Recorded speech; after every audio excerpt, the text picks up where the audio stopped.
They say slavery ended on May 13th, 1888, when Princess Isabel signed the so-called Golden Law. The official history taught in schools celebrates that day as the end of captivity in Brazil. But few stop to ask who were truly freed on that day, and what happened to them the next day.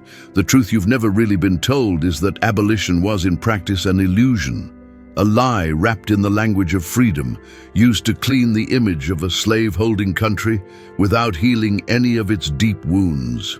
When the signature was delivered, there were nearly 1.5 million black people enslaved on Brazilian soil. These people, men, women, and children, had spent centuries being treated as property, as merchandise, as disposable labor. Black lives were chained by laws, institutions, whips, and deeply rooted racist beliefs. And from one day to the next, they were told they were free. But free how? Without land, without housing, without compensation, without access to education, without decent employment, without public policies for inclusion, the freed were thrown to their own fate. Technically, slavery ended, but abandonment took root as a structural legacy. That is why many scholars say Brazil abolished the chains but kept the invisible slave quarters. The so-called Golden Law was a two-line document, just two. Neither of them provided any form of compensation, support, reintegration, or reparation for the formerly enslaved. Unlike other countries, such as the United States, which, despite also failing in many respects, at least discussed land reforms and reinsertion policies, Brazil chose silence, an abolition without real emancipation. And who received compensation? The slave owners. Yes. In many cases, the economic losses of the slaveholders were more lamented by the state than the centuries of suffering endured by the enslaved. It's as if slavery ended out of economic convenience, not ethical transformation. That is what we call liberation without liberation, a historical deception. Many of the freed wandered the roads in search of land, family, and work. They ended up in tenements, on the outskirts, in abandoned urban areas. The word favela came to represent, among other things, the unresolved aftermath of abolition. Places without sanitation, without rights, without citizenship. Brazil was modernizing for white people. For black people, the country offered urban poverty and oblivion. It was not just a case of lack of preparation. It was a project of systematic exclusion. Laws were passed that criminalized idleness, such as the infamous vagrancy law, which arrested black people who were wandering on the street. In other words, the state freed with one hand and imprisoned with the other. They changed the names but kept the oppression. The slave quarters became prisons. The whipping post became the police baton. Slavery didn't vanish, it simply changed shape. Meanwhile, Brazil encouraged the arrival of European immigrants with promises of land, housing, and waged labor. What was implied, and later even stated explicitly in elite discourse, was that the intention was to whiten the country. The black population was treated as a residue of the slave-holding past, a problem to be eliminated through forced miscegenation and deliberate social exclusion. The idea that abolition was a heroic gesture by the princess is a convenient narrative, romantic, but the reality was cruel. There were no plans for inclusion, there was no listening, there was no dignity. The formal end of slavery was a stroke of the pen in a decaying empire that only wanted to rid itself of international embarrassment, but that never intended to let go of the structural racism that kept its elites on top. And what happened to the descendants of those who were freed? They were pushed into informality, into the most precarious jobs, into underemployment and marginalization. They were labeled as lazy, violent, incapable. They were taught to stay silent, to lower their eyes, to accept less. All of this while their basic rights were never secured. Freedom without equality is just another form of oppression. The memory of slavery was silenced. Black revolts like the Malay Rebellion were erased from history books. Quilombo leaders were portrayed as outlaws rather than heroes. And meanwhile, the myth of racial democracy began to take root.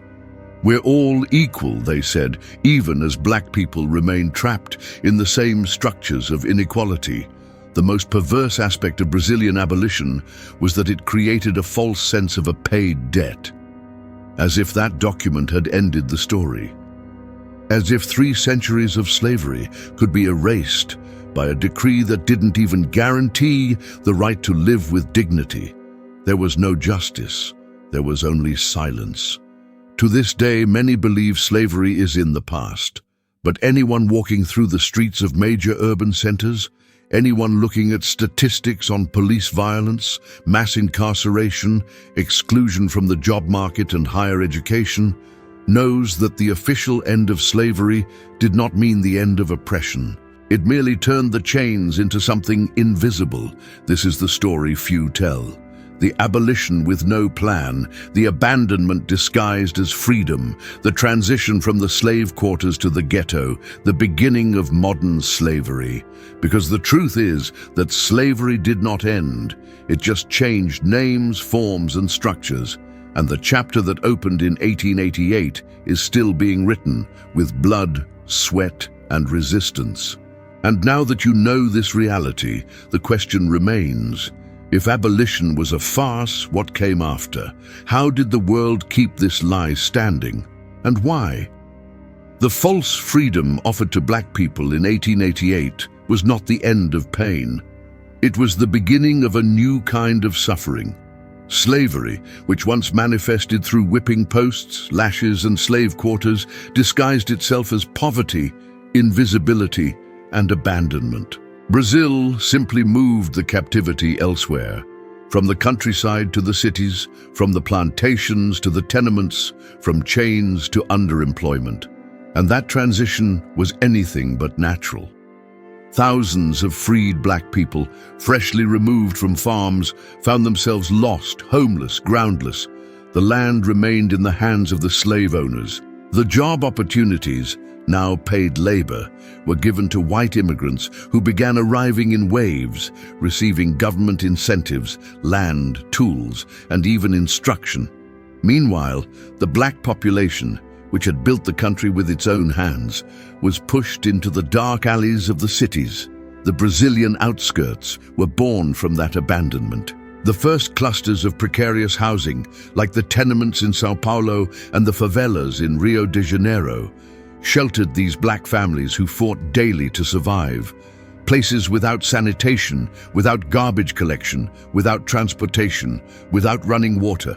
The slave quarters were demolished, but the architecture of abandonment remained alive. And the cruelest part, it wasn't just exclusion, it was criminalization. Instead of inclusive policies, the state created laws to persecute the same black people it had freed. One of the most perverse was the vagrancy law, which allowed the arrest of anyone found on the streets not working. But how could one work if no one would hire black people? How could one enter society without access to school, decent housing, or safety? Many ended up incarcerated, the new destination for those once in chains.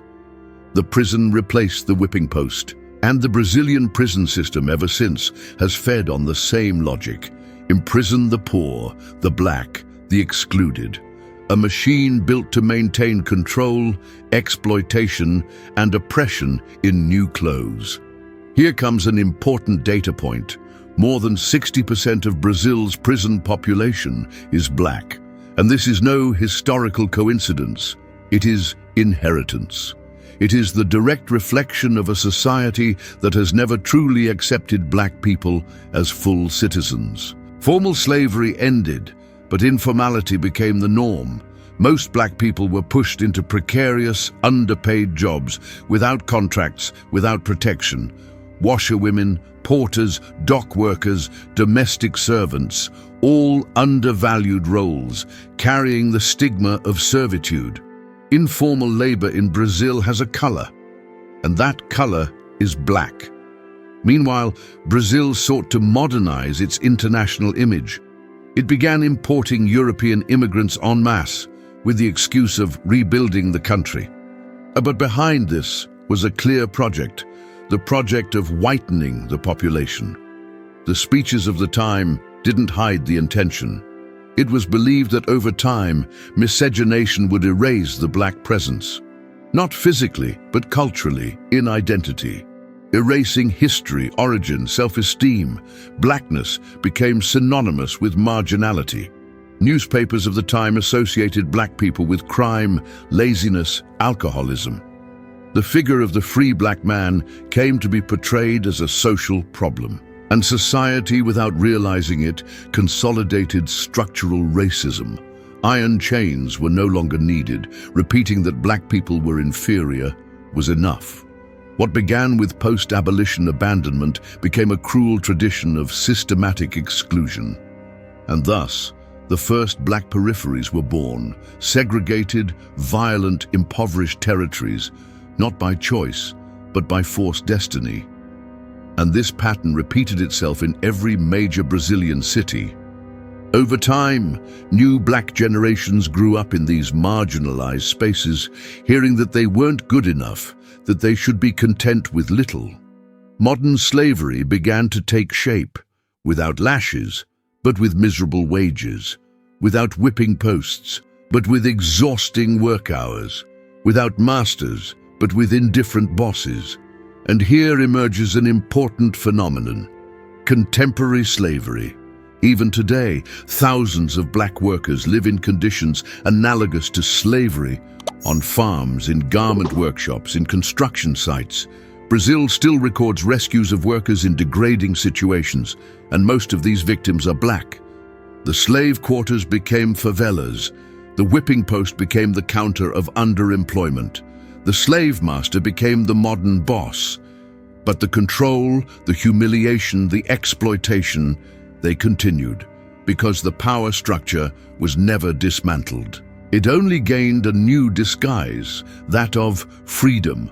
That's why speaking of the post-abolition period as if it were a time of progress is a fallacy. What really happened was a silent transition from captivity to urban misery. And many accepted this as natural, as if black people were responsible for their own condition, one more lie told by those who wrote history with someone else's blood. And if you think all of this is just part of the past, just look around. Who are the app delivery workers? Who works in construction? Who cleans the offices? Who lives in the most violent, underserved areas? The color of inequality in Brazil has a name and an origin. Abolition didn't guarantee a future. It merely transferred the problem, and the false freedom gave way to an invisible prison. And it is at this point that the question must be asked: if this happened here, was it any different in the rest of the world?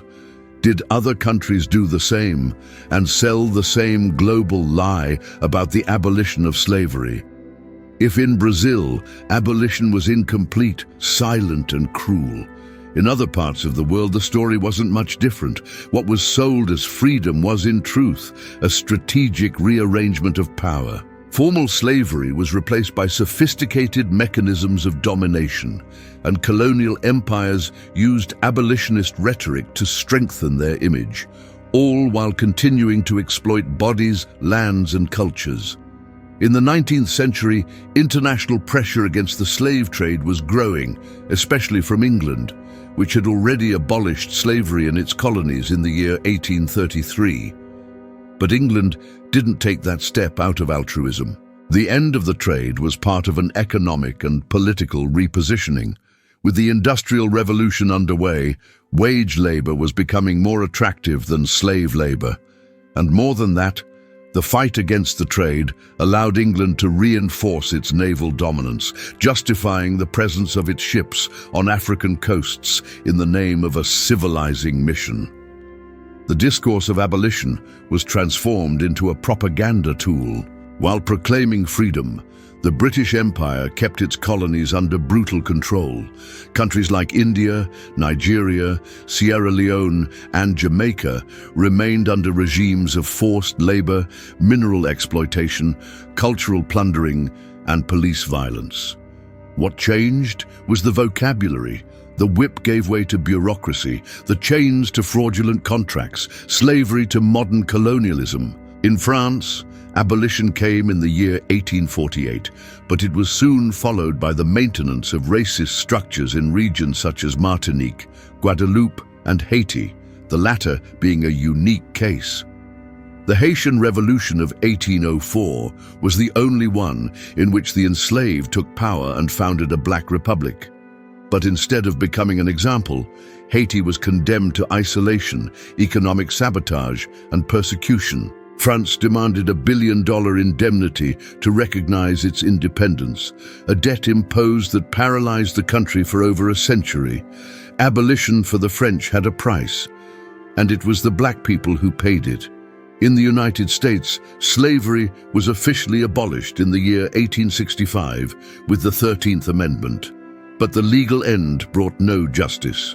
The southern states quickly created racial segregation laws, known as the Jim Crow laws, which institutionalized separation between whites and blacks in schools, transportation, hospitals, churches, and even public restrooms. Black people were blocked from voting, hunted down by groups like the Ku Klux Klan, and imprisoned en masse for fabricated crimes. Slavery ended, but racism was written into law, and it doesn't stop there. So-called modern slavery flourished in the 20th century across many parts of the world, disguised under legal forms: debt bondage, child labor, human trafficking, sexual exploitation. The International Labor Organization estimates that today, more than 50 million people live under contemporary slavery conditions. That is a larger number than all the enslaved people who existed during the centuries of the transatlantic slave trade. In Africa, the end of the slave trade was quickly replaced by neo-colonialism. European powers divided the continent among themselves at the Berlin Conference, 1884 to 1885, exploiting natural resources and native labor under the guise of civilization and progress. Countries like the Congo, under Belgian rule, endured genocides and mass amputations in the name of rubber extraction. Slavery had not ended. It had simply changed flags. And all of this was sold to the world as freedom. Books, newspapers, and celebrations in European capitals praised human evolution, while in the basements of history, millions of black people remained in chains, now bound by contracts, debts, uniforms, and silence.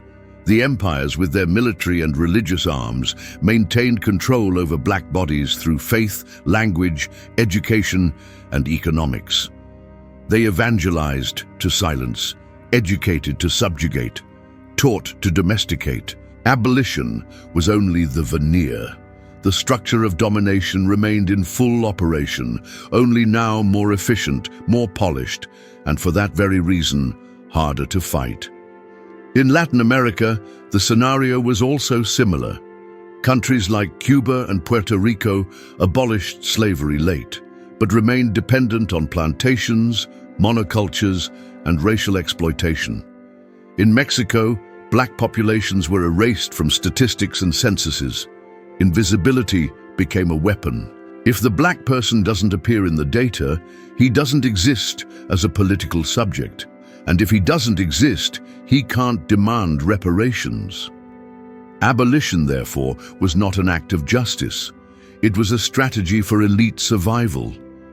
When they realized that maintaining the slave system was becoming politically unviable, they changed the game, rewrote the rules, and continued to exploit. Black people ceased to be legal slaves, but remained subordinate pieces on the global chessboard. This global farce created a deep effect on the collective psyche. Millions of people came to believe they were free, when in truth they had only been transferred to another prison, subtler, more perverse, and harder to name.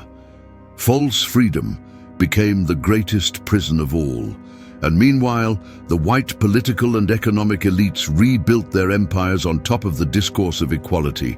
Equality on paper, inequality in the streets. And thus, the world continued repeating the lie: slavery is over, But the numbers, the scars, the statistics and the bodies keep screaming otherwise. And if this lie was exported to the entire world, what exactly was told to black people? How were they convinced that they were free, even while still chained inside? That is the cruelest lie of all, and that's what we'll talk about next. Perhaps the most silent and dangerous lie of all was not the one told to newspapers, textbooks, or the international community. It was the lie sown in the hearts of black people themselves. The idea that they were free, that they should be grateful for abolition, that the struggle was over. The idea that from that moment on, failure would be their fault, not the fault of a system that continued to crush them. This lie was meticulously constructed. It began as early as the 19th century, through an intentional project of misinformation and erasure of collective memory. The newly freed, who should have received support to rebuild their lives, were subjected to a cruel historical silence. No one taught them about ancestry, rights, or citizenship. No one listened to them. On the contrary, African knowledge was demonized, languages were banned, leaders were persecuted.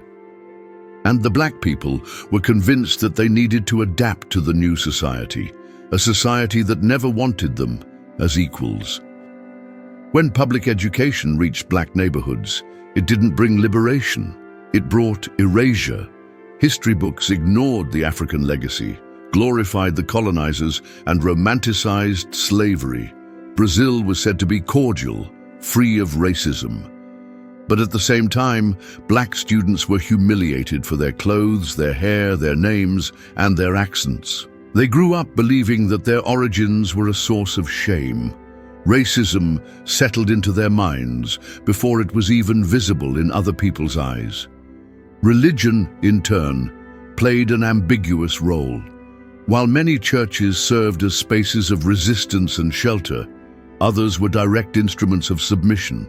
The Christianity imposed during slavery remained as the dominant structure after abolition. Faith became a weapon to teach resignation. Suffer here, for heaven will reward you. How many times were black people taught to wait for the afterlife, to receive what was denied to them now? The cross replaced the chain, but still kept their knees bent. Meanwhile, the media and popular culture promoted the idea that a black person was only valued if they were submissive, funny, athletic, or artistic. The few black individuals who appeared on television were always in stereotyped roles: the servant, the criminal, the helper. Representation mattered, and it was deeply racist. This quietly sank the collective self-esteem, and whenever a black person dared to denounce this injustice, the venomous response came: "Stop playing the victim." That phrase became an invisible wall between real racism and white denial, as if simply remembering slavery were an inconvenience, as if demanding reparation were an affront. They turned the victim into the culprit, and saddest of all, many black people began to believe it. In black families, the discourse of survival was constant. Hold on, stay quiet, don't complain, be twice as good to receive half the recognition. Words spoken with love, but revealing the weight of inherited silence. An entire generation learned that fighting for dignity was dangerous, that the system swallows those who dare to dream big, and so fear became culture. Submission became a defense mechanism. The lie told to black people wasn't just that they were free, it was the lie that they should be thankful, that they should be satisfied, that at least now they can work, that we're all mixed now, so it's all good. Dangerous lies, because they suppress the scream and confuse pain with gratitude. And when we talk about politics, the situation worsens. Black people were kept out of decision-making spaces for more than 1 century. Little representation, little voice, little listening. The white elite that dominated the post-abolition country continued dictating the rules, distributing privileges, and perpetuating a system where black people served but did not lead. They appeared but did not decide. They existed, but were not heard. And the media reinforced this masterfully. Newspapers, magazines, soap operas, and talk shows sold the idea that Brazil was a racial democracy, where everything was fine, where racism didn't exist, where merit was enough. This ideology of "we're all equal" erased the truth about structural racism, and many black people, lacking other references, began to doubt their own pain. The lie was also institutionalized in exams, universities, and companies. For decades, hiring processes excluded black bodies through disguised criteria, and when someone tried to talk about reparation, quotas, or inclusion, the reaction was immediate. That's privilege, as if living with dignity was something reserved for a few, and not a basic right. The result of all this was a kind of mental and emotional slavery. Many black people grew up feeling they had to constantly prove they deserved to be where they were, that they couldn't make mistakes, that they couldn't speak loudly, wear certain clothes, or wear their natural hair. They had to shape themselves, fit in, shrink.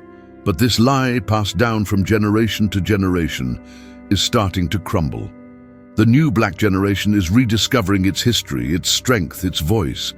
It is saying enough to the silence. It is writing new chapters, with pride, with awareness, with resistance, and that scares those who have always profited from passivity. The freedom told to black people was a farce.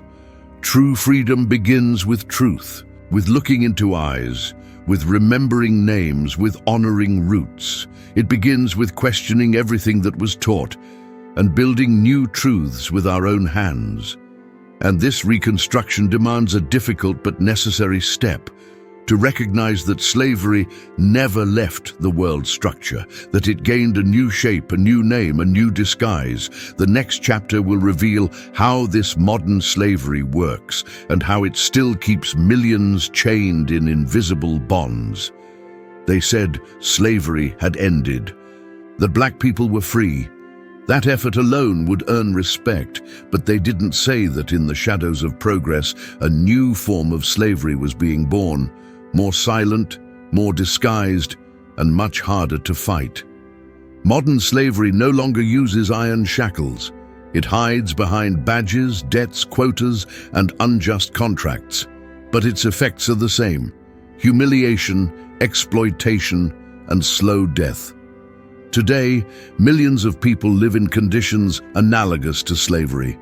According to the International Labour Organization, more than 50 million human beings are kept under regimes of forced labor, debt bondage, human trafficking, and sexual exploitation.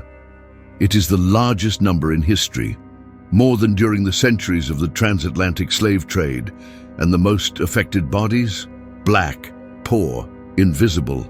In Brazil, the situation is alarming. Every year, workers are rescued from farms, sugarcane plantations, charcoal production sites, and construction projects in degrading conditions. Exhausting workdays, shelters without water or food, non-existent wages.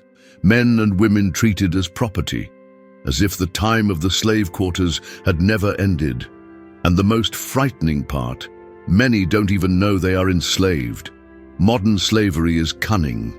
It seduces with promises and traps with need. This contemporary form of slavery is sustained by a solid foundation: racial inequality. Most of those exploited come from the same families who were pushed into poverty after abolition. They are the children and grandchildren of those freed on paper but chained in practice. They are heirs of historical silence and victims of a system that never truly wanted them to be free. In urban areas, exploitation takes on other forms. The black worker is the majority in the most precarious jobs: delivery riders, cleaning ladies, construction workers, outsourced service operators. Essential roles, yet rendered invisible. They work long hours, earn little, and still face prejudice. The conditions are inhumane: extended shifts, lack of rights, constant harassment, and when they speak out, they hear, "If you don't want it, someone else will." Blackmail has become routine. Exploitation has become normal. And that's not all. Modern slavery also manifests in the fashion industry, agribusiness, mining and construction. Major international brands profit from clothes stitched by children in stifling sweatshops. The cocoa in your chocolate, the cobalt in your phone, the coffee on your desk, all too often extracted by black and poor hands under degrading labor without rights, without voice. Companies outsource not just services, but also responsibility. What matters is profit, not the dignity of those who produce. The slave quarters were renamed production lines. The slave owner became the CEO, and the whip is now digital. It comes in the form of unreachable goals, veiled threats, and abusive contracts. But there is another chain just as powerful: debt. Millions of people, especially black women, live trapped by bills, loans, exorbitant interest, and financial traps. They are forced to choose between food and rent, between healthcare and their children's education. 21st century slavery feeds on misery and grows stronger with the illusion of consumption. Meanwhile, the state looks away. Inspections are weak, laws are loose, and the few victories won through sweat and resistance are constantly under threat. The attempt to weaken the fight against slave labor is ongoing. Some say it's all exaggerated, that these are just poor working conditions. But ask those who live it if it isn't slavery. Ask them if pain goes by another name. In prisons, the logic repeats. Mass incarceration, which overwhelmingly targets poor black men, is another face of modern slavery. The prison system has become the new slave quarters. Forced labor, arbitrary punishments, psychological torture, and massive profits for those who run these institutions. All of this with the complicit silence of a society that prefers punishment over inclusion. There are also the extreme cases of human trafficking. Thousands of black girls and women are kidnapped, deceived, or sold into international networks of sexual exploitation. They are taken abroad or held captive in urban hideouts. They live without identity, without hope, without escape. Many are never found. They become statistics, not names. And do you know what all these forms of slavery have in common? The denial of humanity. Once again, black people are seen as labor force, as profit instruments, as disposable bodies. The colonial logic is still alive. The difference is that now it's harder to detect and therefore harder to fight. Modern slavery, now under a new name, challenges us because it demands a new kind of resistance. It's no longer enough to break iron chains. We must break mental, cultural, and institutional shackles. We must look beyond the surface, recognize where the new slave quarters are, and ask ourselves, what am I doing with my privilege? Am I helping someone get free or contributing to keeping them trapped? But there is hope. The fight against contemporary slave labor has advanced thanks to reports, social movements, journalists, human rights organizations, and above all, the courage of those who survived and chose to tell their stories. Black resistance lives in the streets, online, in laws, in schools, in the communities, and it is reinventing itself every single day. The truth is hard, but necessary. Slavery did not end. It merely changed its disguise, and just recognizing that is already a step toward confronting it. But we still need to understand how this new slavery sustains itself without causing mass revolt. What keeps people silent, exhausted, numb? That's what we'll uncover in the next chapter, where the most efficient lie will be exposed, the illusion of freedom. Nothing is more effective at keeping someone imprisoned than convincing them they're already free. The greatest trap of modern slavery is not the chains or the punishments. It's the illusion of freedom. It's making the oppressed believe they have a choice when everything has already been programmed for them to fail. It's creating a world where a black person can dream of the top, but only if they stay silent, bowed, obedient.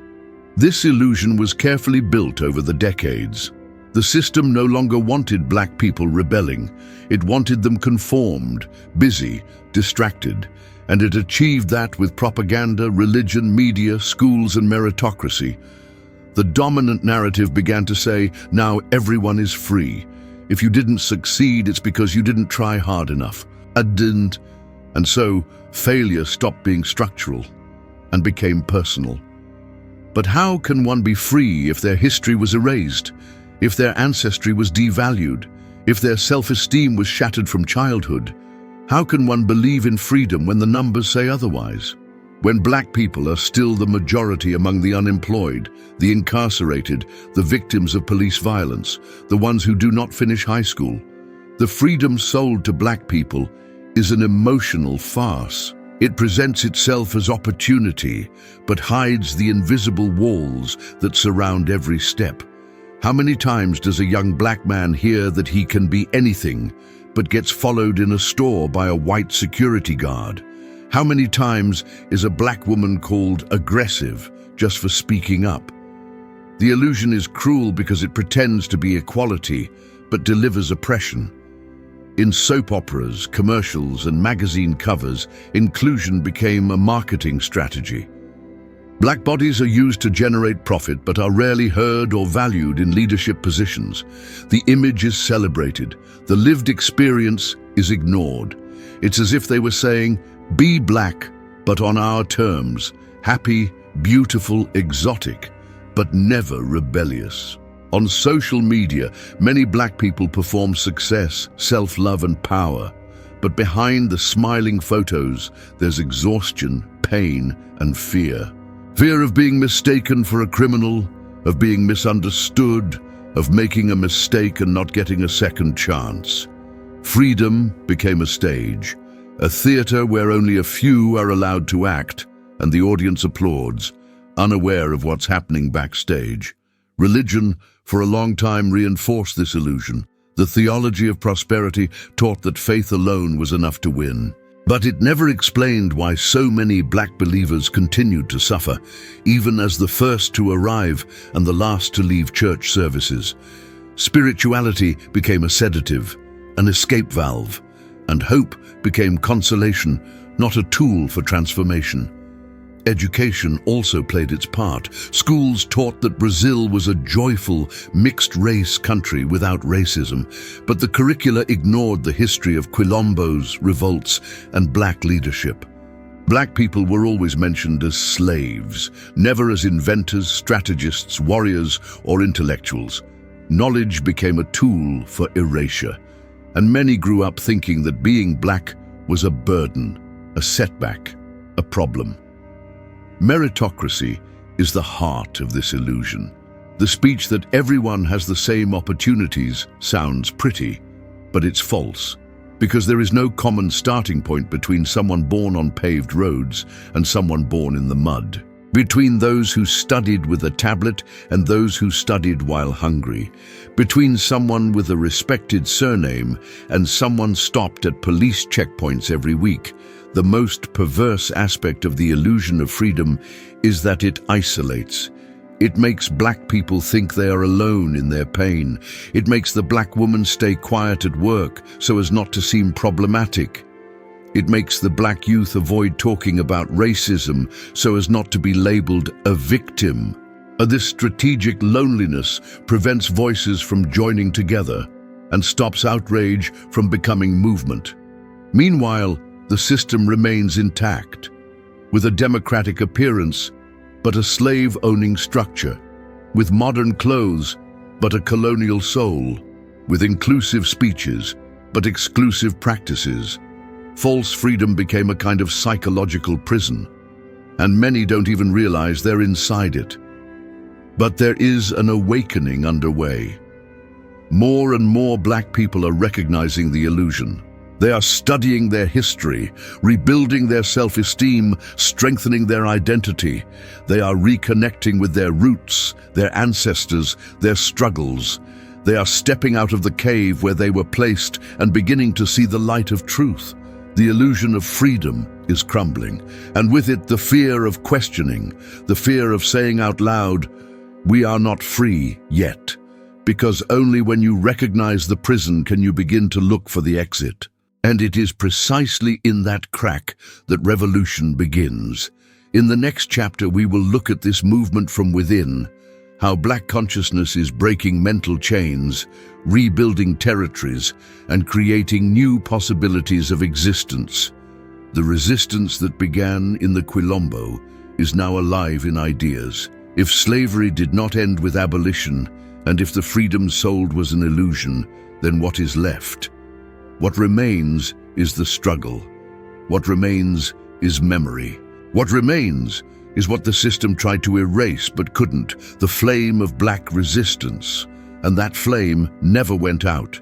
It only disguised itself as silence, as restrained pain, as hidden hope, until it found space to scream, because Black people resisted.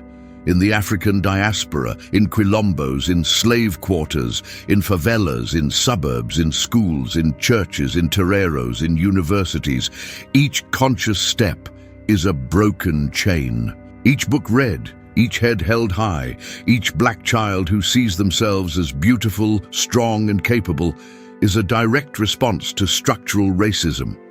It is as if we were saying, "You tried to silence us, but you failed." The first step to breaking invisible chains was to reclaim identity. For too long, Black people were taught to reject their roots, to hide their features, to straighten their hair, to whiten their names, to deny Africa. But now, there is a movement back to the origin, a reconnection with ancestral values, with the spiritual strength of African peoples, with the wisdom that was stolen but never destroyed. Ancestry has become a tool for healing.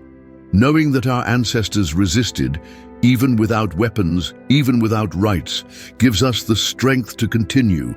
African culture, which survived even while being persecuted, is today a foundation for the empowerment of an entire generation. The music, the dance, the oral tradition, the spirituality, the rituals, the proverbs, all of it is now being revalued. Art has also become a form of liberation. Hip-hop in the suburbs, poetry slams, graffiti on the walls, audio-visual productions created by Black artists. All of it speaks of a new consciousness. One that does not ask for permission, one that does not bow, one that denounces and proposes at the same time. Black art screams what books do not teach, and it echoes through the streets with a force that no system can ignore. Education has also become a battlefield and a place of conquest. Every Black student who secures a spot in university breaks a cycle of exclusion. Every Black teacher in the classroom rewrites the narrative. Every Black researcher who studies the origins of the African people in Brazil, slavery, Quilombos, institutional racism, is dismantling the lies that were told to us. And more, Black people are organizing politically. Tired of waiting to be included, they are occupying spaces of decision-making, legislating, speaking out, proposing public policies. Movements like the Unified Black Movement, Black women's networks, grassroots collectives, all are examples of resistance that grows stronger with strategy, unity, and voice. In communities, resistance translates into small daily actions. Groups of mothers protecting their children from police violence. Community kitchens providing food where the state does not reach. Emotional support networks for young Black people dealing with racism from early on. Mentorships, public libraries, cultural projects. Each of these actions is a blow to the system and a relief to the soul of those who carry historic pain. And the most beautiful part is that this resistance does not stop at denunciation. It also builds. It builds self-esteem, builds knowledge, builds bridges, builds solutions. Black people are not just saying enough, they're saying here is another path, and that is revolutionary. Because for centuries we were told we only knew how to obey. Now we show we know how to lead. This new consciousness also breaks with the logic of individualism. We understand that the liberation of one is not enough, that there will only be true freedom when there is collective justice. That is why the strengthening of networks, of alliances, of gatherings is essential. Collectivity has always been a weapon of the African people, and it is once again. But it's not easy. Resistance is exhausting. Racism wounds. The struggle demands a lot. That's why caring for the mental health of the black population is also part of the revolution. Breaking the cycle of pain also means creating spaces for healing, for care, for rest. Because we are not just survivors, we are builders of the future, and that future can't wait any longer. The chain is being broken, and each black person who rises with consciousness is a new key turning, a new door opening, a new page being written by black hands with black letters for a story that is finally complete, dignified, and true. But this journey cannot stop here. There are still many lies to expose, many voices to amplify, many structures to dismantle. And above all, there is a whole world that needs to look back, to understand how it got here. And that is why, in the conclusion, we will tie together everything you've heard so far. We will name the silence and transform information into action, because the freedom we want must be built with truth. You made it this far, and that alone is an act of resistance. You listened carefully to what was hidden for generations. You discovered that slavery didn't end when they said it ended. That abolition was a soulless signature, a show for the history books, but a disaster for those who lived on the margins of history. You learned that urban poverty was no accident. It was the direct consequence of abandonment. That the farce of abolition was exported across the world as a propaganda product, while the pain multiplied in silence. That black people were never truly freed. They were convinced to accept crumbs and be grateful for them. You understood that modern slavery wears a suit, carries a badge, signs emails, that it hides in inequality, unfair contracts, debt, lack of access, and indifference. It remains alive in illegal factories, in remote farms, in sewageless favelas, in overcrowded prisons, in exploitative apps, and in the minds that still believe everything is fine. But you also met the strength of those who resisted and of those who still resist. Black consciousness is breaking chains, reclaiming history, and rebuilding dignity with its own hands. It lives in books, in streets, in collectives, in songs, in voices that no longer apologize for existing. And now, the final question is for you. What will you do with this truth? Will you return to the comfort of silence, or will you turn this into action? If this video moved you, share it with someone who needs to hear it. If you believe this story must be told, subscribe to the channel now and turn on notifications. If you want to be part of this new liberation, don't fight alone. Comment. Spread the word. Remember, question. Because real freedom does not come from paper. It comes from memory, from courage, from truth. And this truth, no one will ever erase again.